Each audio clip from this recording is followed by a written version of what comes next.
Payot et la Fondation Payot pour la promotion de la lecture vous présente Marque-Page.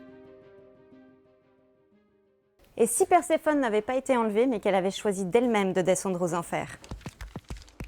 Alors aujourd'hui, j'avais envie de vous parler de La Reine des Enfers de Bea Fitzgerald, où l'on découvre Perséphone, la fameuse déesse qui vit seule, recluse sur une île. Sa mère l'y garde à l'abri des regards du monde et des autres dieux. Elle invoque comme raison de la protéger, mais est-ce que ça ne serait pas plutôt pour pouvoir la garder auprès d'elle? Perséphone a son caractère, elle est revendicatrice, elle est indépendante. Elle a vite compris qu'elle devait plutôt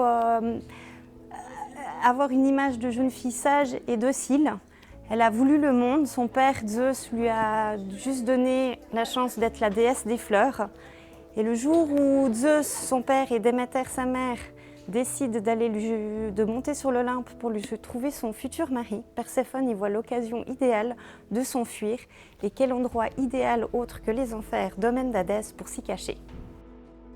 Titulaire d'un diplôme en littérature anglaise, Bea Fitzgerald travaille dans l'édition. La Reine des Enfers est son premier titre, premier qui a été traduit aussi en français, mais dans plus de 10 autres langues, et a été nommé pour de nombreux prix.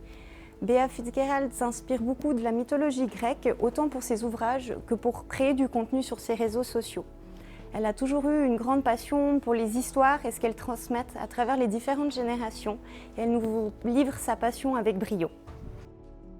La Reine des Enfers est une réécriture du mythe d'Hadès et Perséphone, dans lequel on va nous présenter une toute autre vision de ce mythe, où là c'est Perséphone qui décide d'elle-même de descendre les enfers. Elle n'a pas été enlevée par son oncle libidineux qu'est Hadès, et où Hadès est présenté plutôt comme un jeune homme hanté par les démons des batailles qu'il a dû traverser. Les fleurs ont aussi une énorme importance dans ce livre. Perséphone en est la déesse, elle les crée, elle les nomme et leur offre leur symbolique. On va aussi y croiser différentes figures de la mythologie grecque, Déméter en mère poule par excellence, Zeus colérique, égocentrique, mais aussi les nymphes, celles des airs et de la mer.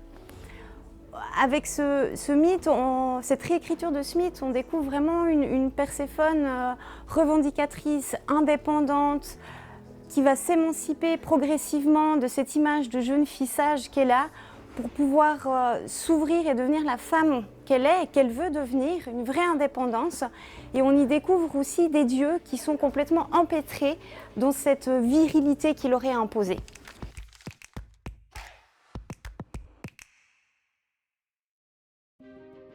Payot et la Fondation Payot pour la promotion de la lecture vous ont présenté Marque-Page.